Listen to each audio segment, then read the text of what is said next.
struggle of people. Our efforts are inspired by humanity and secularism, and we are geared towards upholding the dignity of the people of all religions and races.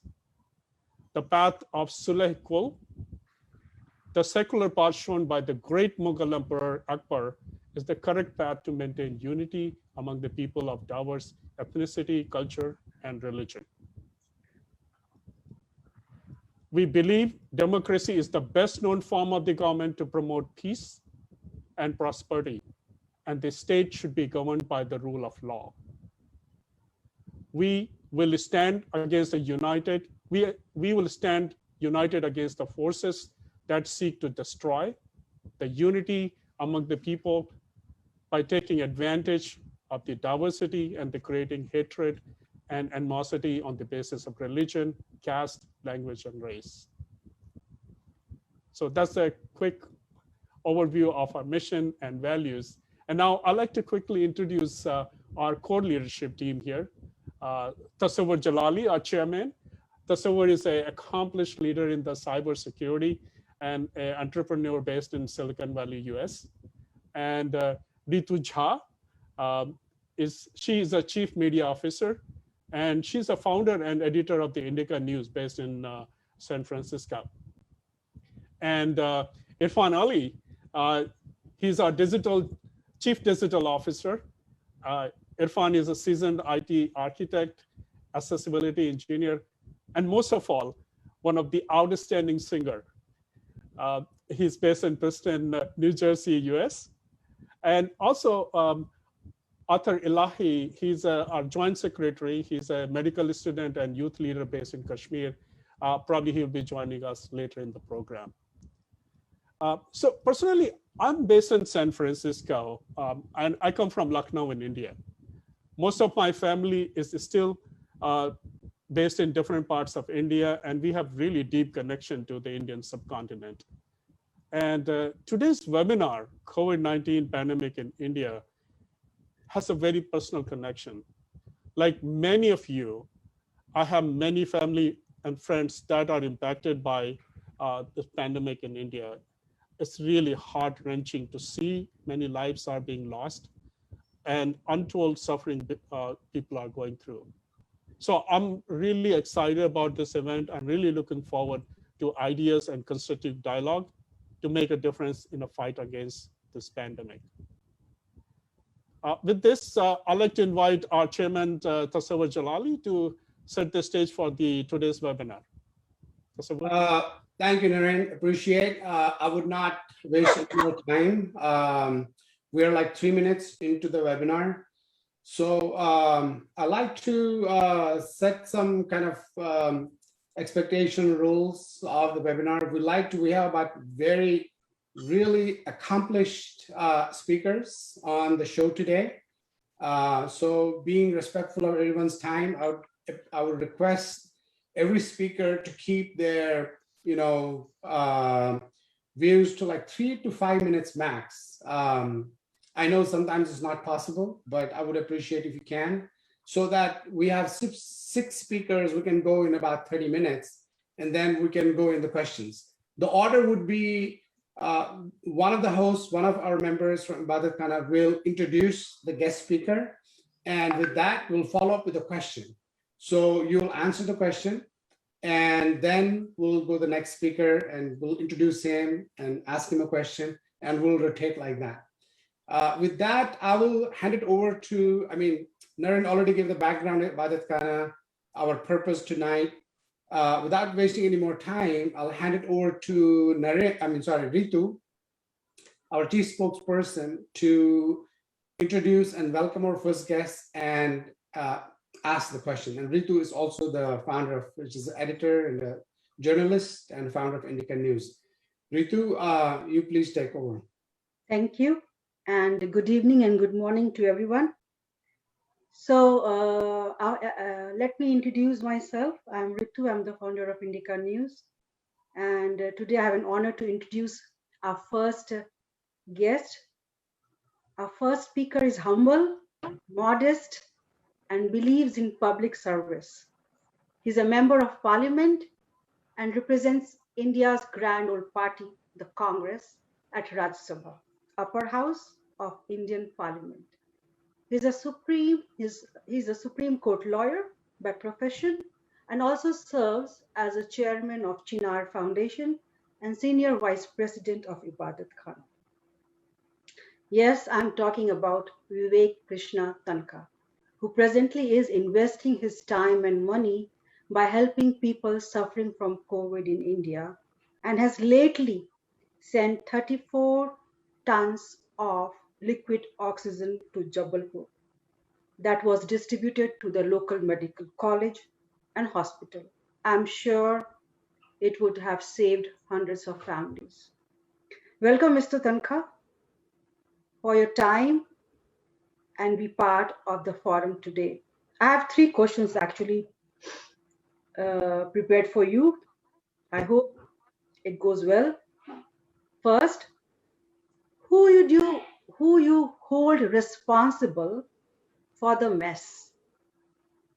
The second COVID wave, about the second COVID wave, the people who did not follow the COVID guidelines, the government who failed to vaccinate people on time, or the poor infrastructure unable to cope with the supply of oxygen, bed, doctors, medicine, etc. The second question is why vaccine is not free for all in India.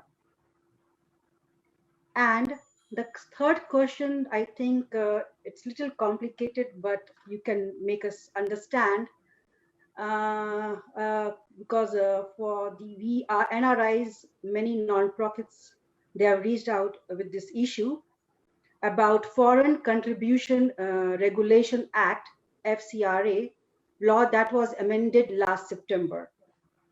So my question is, why several non-profits says the money is stuck at the SBI branch in Delhi? If you could brief and highlight this issue would be nice for tonight. Thank you. So these are the 3 questions. Thank you, Rituji. First of all, I'll answer all your questions. That's not an issue at all.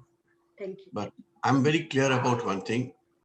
This is not a time for any one of us to get into the political bickering. We are here to help the people of India. That's foremost. Because this is what we are witnessing is not a wave, but a tsunami. When I say tsunami, I mean tsunami. And why it's happened, the world knows. That there was some gross overlooking by our government. They forgot that there can be a second wave. They were not willing to listen to experts. But the problem is, by blaming the government, I can't save my people. So my first priority is to save my people. There's enough blame game going on in India. I mean, if you read the channels and the newspapers, I mean, it's only that. But as I said, for me, my people are more important. Of course, there was no preparation. They thought as if the end game is over, it has come. This is what our health minister said. We have seen the end of tsunami, end of pandemic. So you can imagine the kind of lack of preparation that was in the country when it stuck. I kept warning. I asked courts to warn. I asked courts to stop elections. And election commission and state governments would go to Supreme Court and get a stay.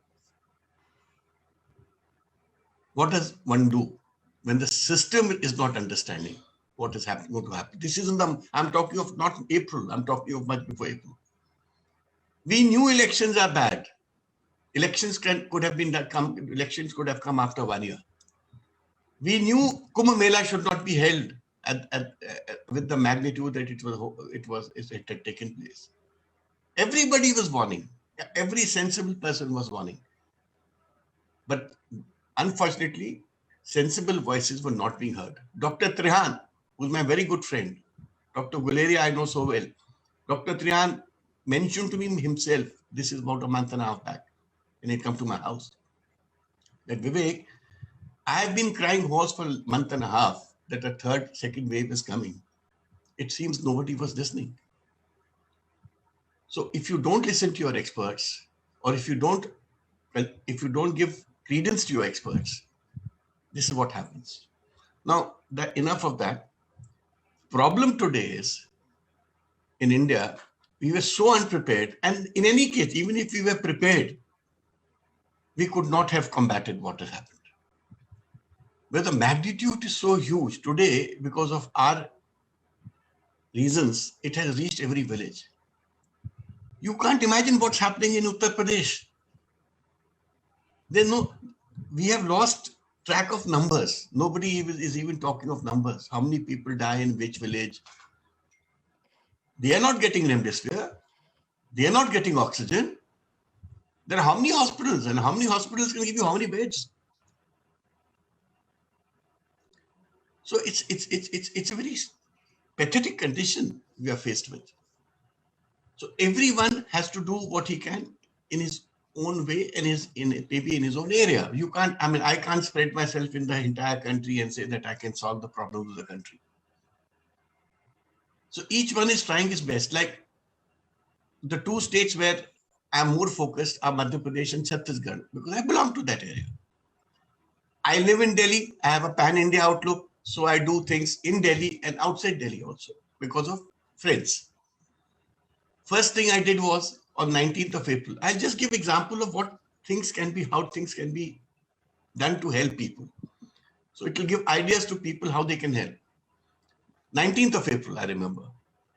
Government of Madhya Pradesh was not interested in taking assistance from any one of us. They thought they are good enough. I knew at the ground level, Jabalpur, which is the epicenter of Mahakaushal, we have about 15 districts around Jabalpur, and about 6-7 districts feed from Jabalpur. Mandala, Dindori, Umaria, Siuni, Narsinghpur, then big towns also, Gardawara, it's Damo, up to Sagar. I knew that the oxygen is finishing. I asked the Chief Minister of Madhya Pradesh, I'm just telling you this is cross-party. Madhya Pradesh is governed by a BJP government. Chhattisgarh is governed by a Congress government. Since I happen to know both these chief ministers, so I told the Madhya Pradesh Chief Minister, I've spoken to your Chhattisgarh counterpart. And Chhattisgarh has surplus oxygen. You just call him. And he's assured me that he's going to help Madhya Pradesh. The Madhya Pradesh Chief Minister for 2 days did not call the Chief Minister. He was prepared to engage in lack of oxygen rather than call the Chief Minister of Chhattisgarh.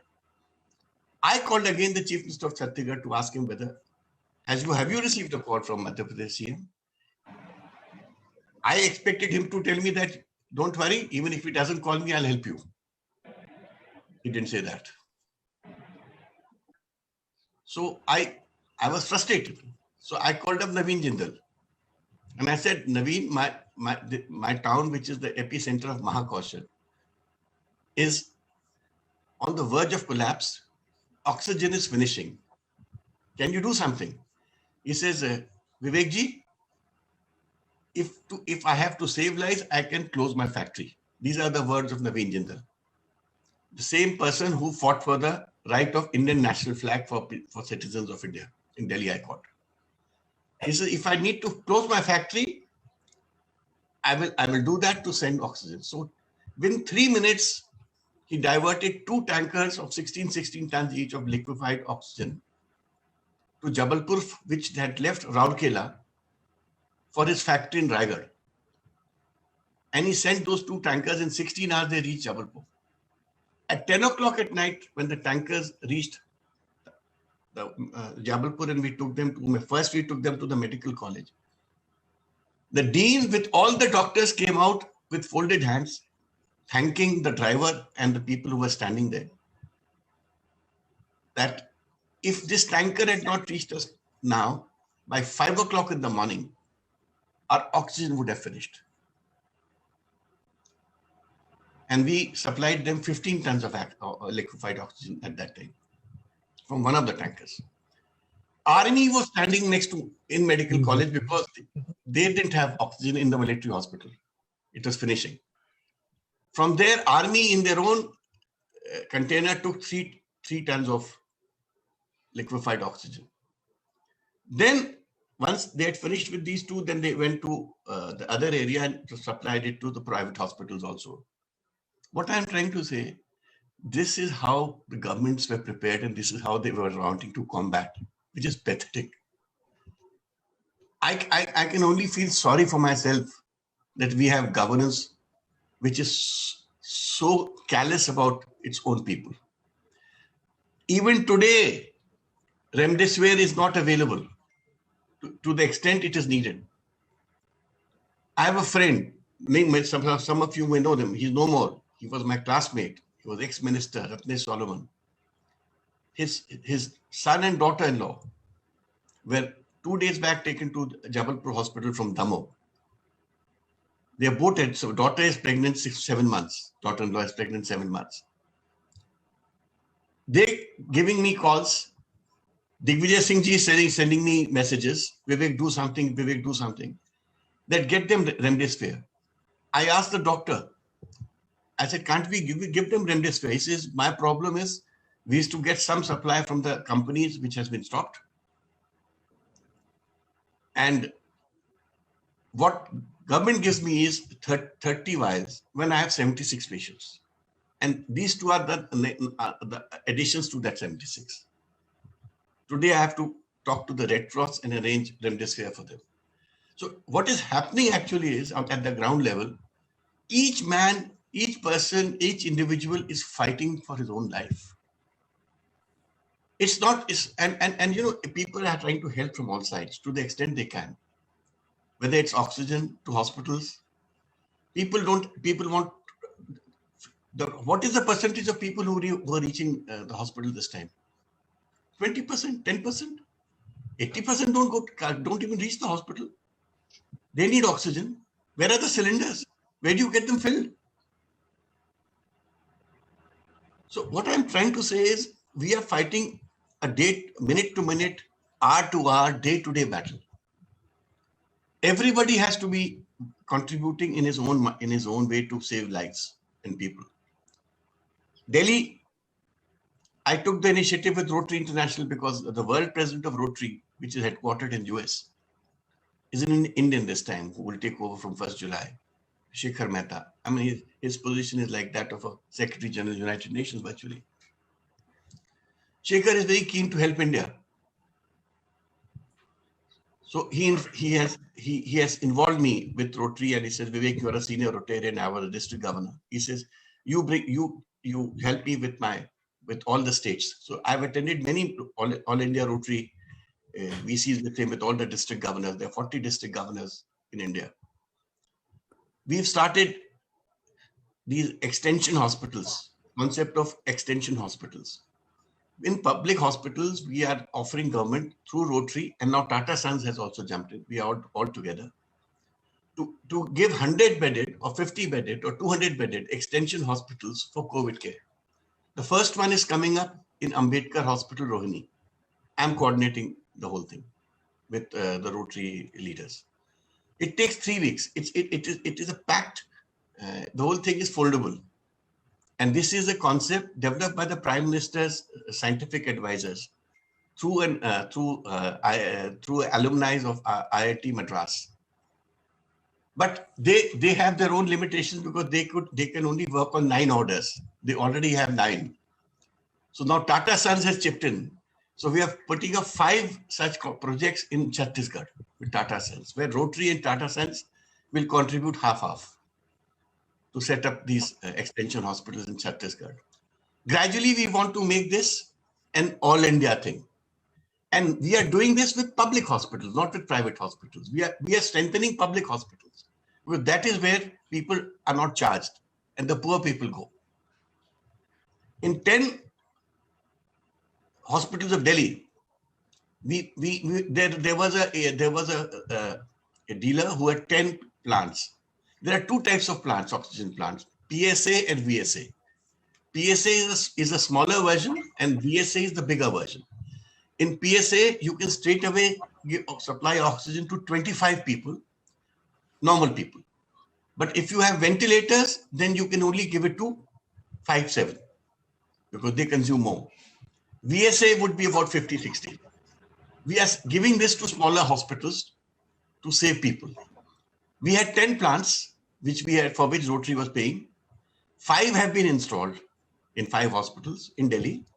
5 we could not, because Rashtrapati Bhavan took away those 5 because they had their own urgency.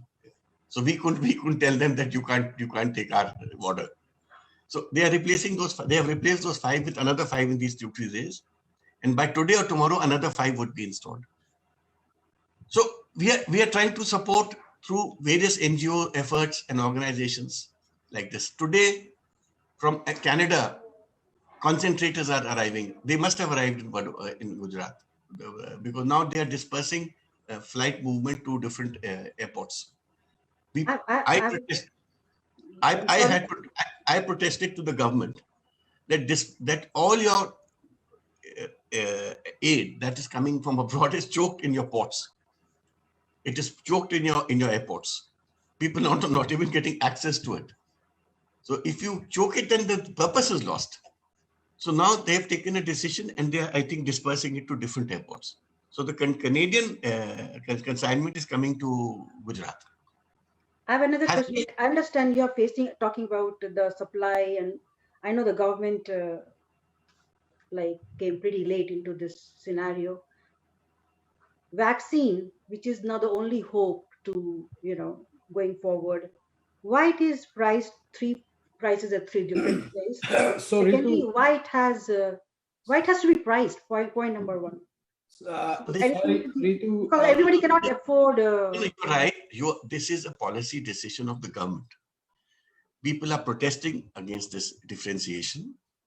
Matters also before the Supreme Court. Supreme Court is also here. Yeah, our problem is even matters of governance are now decided by Supreme Court. Supreme Court has set up a task force yesterday to decide how much oxygen should be supplied to which state. How the vaccine should be priced is now would be decided by Supreme Court. Why can't the governments do this on their own? When everybody's talking about it, that's, as I said, I feel as much helpless as you do. Because I'm not the Prime Minister. I'm not the Health Minister. I'm not a senior. I'm not a member of the cabinet that I can force these issues. So, I can only Mr. write Tankha, if I may, yeah. So you mentioned something about when we talk about those credible, organized entity that are really helping people on the ground, because government is failed. They are not even ready to understand that there is a big deficit there. They lost this opportunity, and we are way beyond that. So what you're talking about, you're talking about some NGOs that are directly helping, they're involved in helping people. So Irfan Bhai, sorry if I might interrupt. Sorry, I just, with all respect, we want to be respectful of everyone's time. We want to keep it 3 to 5 minutes, I think, and so we can come back.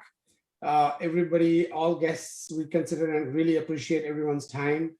I see a couple of comments. People would like to keep each guest speaker 3 to 5 minutes. I think we exceeded 15 minutes. So we'll come back, right? We'll come back to Mr. Tankha, right? I understand, but this is important. I think the idea is if Mr. Tankha can suggest or can announce some organization, like you said, Notary or anybody who are credible, and then we can make it. We can pledge, we can ask people to help them, because there's so many people are asking and they do not know how to contribute, how to help. They lost the trust in government. They do not want to add the money in PM Care Fund anymore. So do you have any name or that you want to talk about?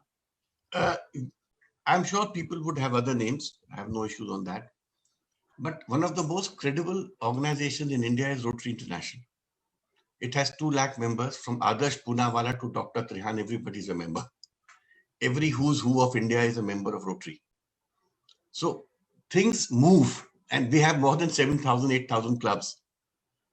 So every city has a Rotary outlet. I'll put it this way. So when you say Rotary International, is it one entity? Like if you go to the Rotary International? No, this is Rotary India now I'm talking of. Rotary India. Okay. Huh. Okay. So what I have said, I mean, others can also pitch in, not an issue.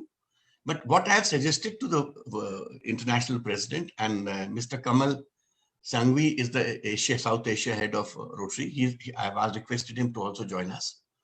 We will even can have a pointsman in US for you people to coordinate, because our world headquarters is Chicago.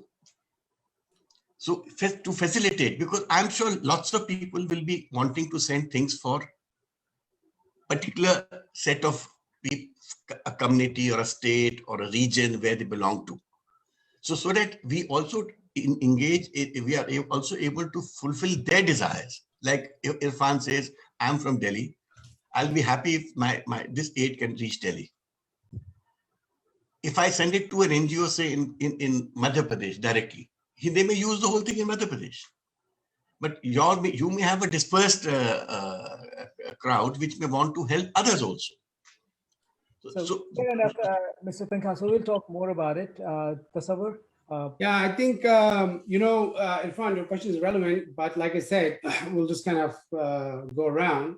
Sure. But let me sum it up now. You can help in many ways. You can help by sending PPE kits. You can help by sending sanitizers. You can help by sending gloves. Anything which helps to protect you from COVID, because all that has to be masks. I mean, the Indonesian embassy is sending a whole lot of things next week through Rotary, of course. They're doing channelizing, and so this can be. I think we'll come back to the question, because I think Mr. Shekhar will join us, so we'll give an opportunity to talk. And so what I'm saying is, anything that you wish to send, if you want to send donations, it has to have an FCRA. Right. I think that's a question that some people are posting in the chat, that FCRA has to be there. So FCRA. So you'll have to take an organization which has FCRA clearance, and also important thing is your material may land in any airport of India. You should have the connections and the wherewithal to have it collected.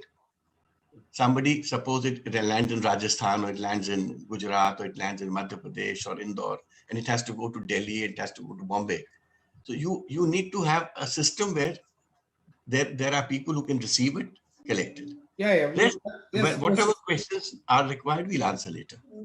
No, we got it. Vivek. So thank you for the insight. You're coming from ground zero. We appreciate all the insight we see. You mentioned there is crisis, there is a lack of governance, and you are doing an incredible job. And we'll get back to the people, how they're going to donate. We have a couple of organizations, like Vivek ji said, we're just making only a suggestion. We're not, proposing anything.